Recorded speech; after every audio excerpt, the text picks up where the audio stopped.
I first was introduced to Rory through the usual route, which is, mates, friends in school who would talk about their favourite band, and this would have been North County Dublin in like the mid-70s. So the bands that everyone were excited about then were Thin Lizzy and Rory Gallagher. And we'd go back to our various houses and listen to records, and my neighbour had quite a few Rory Gallagher records, and I'd bring over maybe a Beatles record or something. We'd just have a session listening back to things, and at that point I wasn't really even playing myself. I had a guitar, but I'm not sure I'd learned how to tune it at that point. But it was just a given, everyone loved Rory because he just signified something so important for kids of my era, which was, the Irish guitar player who was up there on the international stage, up there with all the greats. And so there was a great sense of pride in his achievements. And I think then the next time I really took an interest beyond that was when he played his first show in Macroom, which would have been 1978, maybe 77. I have to check the exact date. But myself and my brother and our friend next door decided we'd go down to the Macroom show. I think I was 15 at the time, and we got a kind of package ticket, which was a coach trip down the show and then a coach trip back. It was the first time I ever went to what you might call a big gig. I've been to a few small shows, but that was the first ever big gig. I remember the first edition of Hot Press was being given away. It was the first edition, so they were just trying to get it out there. And a very auspicious day out, I have to say, all around. And obviously, Rory was astonishing. It was one of those great concerts, and it was during, I think, probably the heyday of his band as well. All the best musicians were playing that day with him. So that was really it. From then I was hooked, and as I started learning how to play guitar myself, I suppose some of the first songs I would ever try and work out would have been Rory songs, and he was certainly early on. If you ever hear our first demo, there's quite a bit of influence there evident in my own style.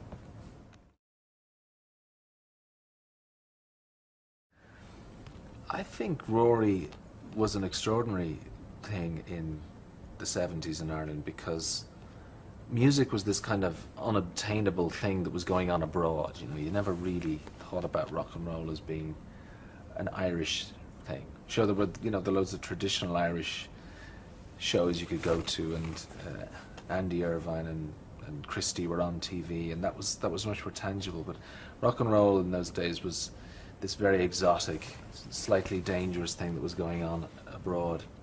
So to have Rory Gallagher on the international stage meant an incredible amount, and it certainly paved the way, I think, for a lot of young groups.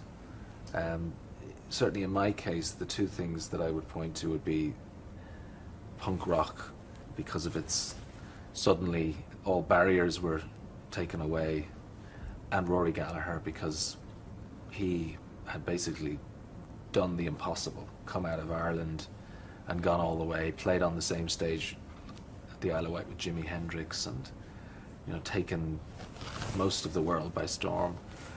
So he really did, in many ways, show everyone what was possible. I discovered Taste through another friend of my brother's who sold us a bunch of records, and I came across this album, and I didn't know it was Rory. It was quite an interesting cover, and it was a live album of Taste, and I put it on, and I just thought it was amazing. And it took me a while to put it together. That was the same guy that was Rory Gallagher. But they were really a power trio almost before the whole kind of power trio thing became a big big international thing with the Jimi Hendrix trio and Cream and all that. And you know, he was up there. He was like, that band were about as good as it gets in that form.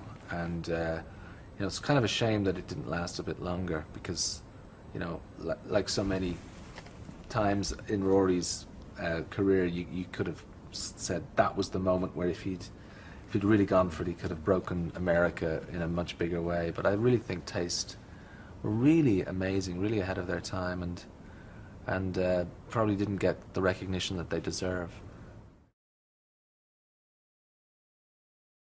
I always thought that Rory, though the blues was his chosen form, there was a kind of lyricism to his playing which was quite his own. I don't think any other player really had his particular approach and phrasing.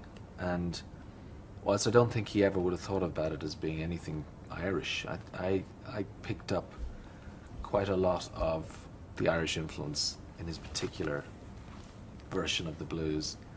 And as a young guitar player, I just found I was drawn to the way he played, his phrasing. I found it fascinating. I found it also accessible. You know, as much as I would sit in my bedroom for hours trying to figure out what he was doing, there was always a kind of, it wasn't showy. It was just had a beautiful kind of elegance to it, and there was never too many notes, or you know, there was just the right amount to get the message across.